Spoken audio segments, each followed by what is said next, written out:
What's going on, guys? Welcome back to the channel. Today I'm talking about the EOS R5 and why I'm not pre-ordering it, and I don't think you should either. So Canon finally did it. They dropped a beast of a camera. It is all over the internet. Everyone was freaking out about it. I remember reading the specs and rumors and thinking, okay, this camera seems too good to be true. At some point, Canon's gonna cripple it with their Canon cripple hammer, but they honestly really didn't. I understand there's a lot of issues people have with the R5, and maybe it has a recording limit in 8K, and you know, there's a few things they don't like about it. And really that's just everyone freaking out over something that I really kind of applaud Canon for pushing the envelope. If you guys have not seen the video, I will link it up here and in the description below. Check out my boy Armando's video he dropped on the R5. He really dives more into the R5 and some of the issues people have. Way more information on the R5 than really I'm diving into today. Let's talk about the sleeper that Canon dropped and the reason I'm not pre-ordering the R5. I'm actually more looking at the R6 for a handful of reasons.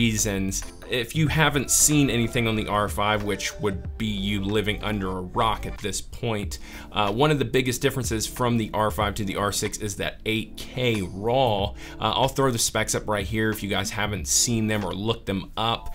Maybe you don't do as much nerdy, you know, dissecting camera information as I do and a bunch of us do. The R5 is a beastly camera, and I do think there is a market for it. I don't know why people are having such a hard time. I think people complain more. It seems like in the R Canon dropped a while back, people complained that they didn't put stuff in it, but now that they put stuff in it, people are complaining. So I think it was kind of a lose-lose either way. Not really sure, but we're not focusing on the R5. We're actually focusing on the R6 and the reasons I'm going to be pre-ordering that. Reason number one is the price. For majority of people, they're really not gonna need that 8K. Now, $4 grand for the EOS R5 is a really good deal, but majority of people don't need that. So if you're really looking at a price point of dropping about $4 grand, which is pretty reasonable to have a nice setup, I mostly would recommend to new YouTubers, freelancers, anyone, or if you're just trying to up something, I would recommend looking at the R6.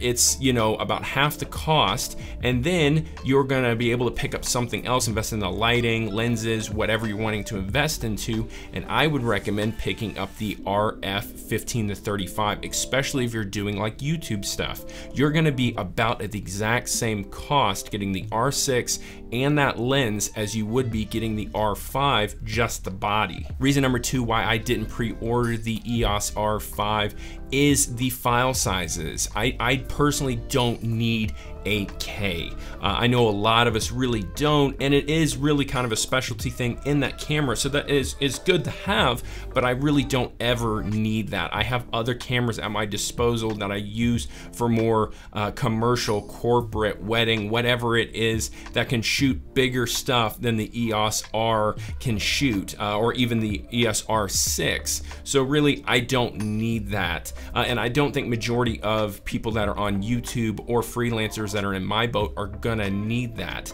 So that's kind of where I'm kind of sitting at, is I don't really want to invest money into a camera that I'm really never gonna utilize something to its full capability. Plus, I don't have any CF express cards whatsoever. So that's even more money that I'm gonna have to invest into to kind of really utilize that camera even more. So I kind of like that the EOS R6 does dual SD cards, because I have a plethora of those fast ones because I used to shoot on the GH5, so I wanted to push the megabytes as much as I could, so I got the fastest cards there are. So it kind of just works hand in hand for me, having the EOS R6 having dual SD card slots. If we look back to when the EOS R just dropped and everyone was either loving it or hating it, and I feel like majority of people hated it at the beginning, and then everyone started buying it up because it started to go on sale, or they started to realize this is actually a pretty good camera, even with some of its shortcomings. It's just a workhorse, and that's one of the things I've always got to applaud Canon for,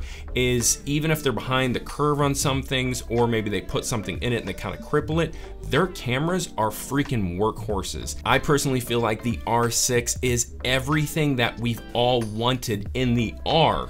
It's got 4K 60 full frame, you know, it's got 1080, 120. It does 10-bit C-Log, you know, internal recording, 8-bit and 10-bit, I believe. It's a phenomenal camera. All these features that we wanted in the R, it's in the R6. I personally would still recommend the EOS R to people that are starting off, or a YouTuber, or just a small freelancer. But if you have that little bit extra cash, jump up to the R6, because I genuinely feel like it is its big brother. A lot of people are comparing the R6 versus the R5, and they're like, oh, this one's got more features, this one's priced better, but really it's two different tools. They're in two different categories, which is why I think Canon dropped two different cameras. Another reason I think majority of people do not need the R5 and they should look at the R6 is codecs and memory card. And this is kind of a drawback that a lot of people have had, is that the R6 only shoots an IPB from what I found on the internet.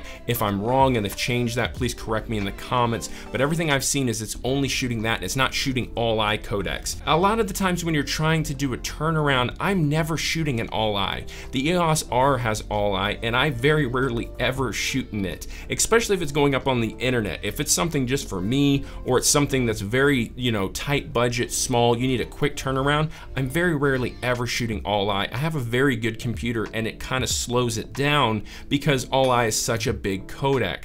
And a lot of people, they like to complain that it doesn't have this, but I genuinely do feel like Canon will eventually update that and put all-eye in it. That doesn't mean that I'm probably really ever gonna shoot in it, because I normally don't need files that are that big and that kind of a camera.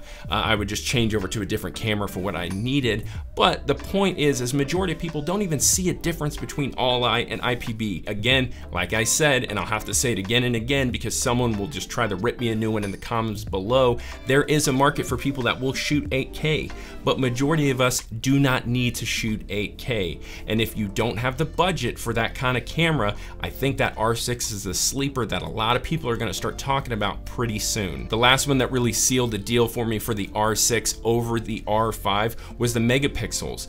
I don't need a 45 megapixel camera. Yeah, having a great megapixel camera is awesome, and there are gonna be those photographers that need that. Maybe they're shooting massive corporate things and they're doing billboards or big ads and stuff.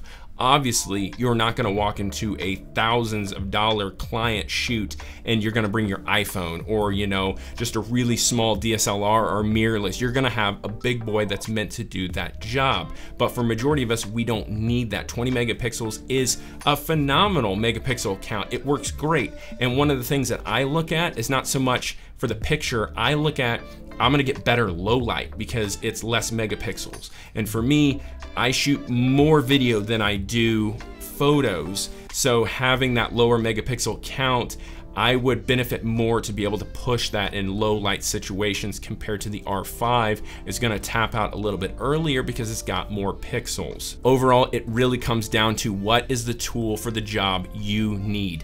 All these people are freaking out and like to fight and bicker over something because it's just what people like to do on the internet. But really, both cameras are phenomenal. I think a lot of people are overlooking the R6 because I think it's geared towards a lot more people, and the R5 is geared towards maybe a smaller percentage. But if they didn't put that out, people would be freaking out. Yet they did put it out and put stuff in it, and people are freaking out. So I don't really know anymore what people want, because when the EOS R came out, people were kind of complaining it didn't have features. But now that the R5 has all these features, people are still finding something to complain about. I'm not 100% sure. I do want to hear your thoughts in the comments below. Let me know, did you pre-order the EOS R5 or the R6? Are you waiting to see what Sony's gonna drop with their new camera? I know a lot of people are excited about that. I would love to hear your thoughts in the comments below. Let me know, let's have a conversation together. Give me a thumbs up if you like this video. Subscribe if you have not already with the bell notification on so you don't miss any of my new videos. You guys are amazing. I'm the Iron Giant. I'm out. Peace.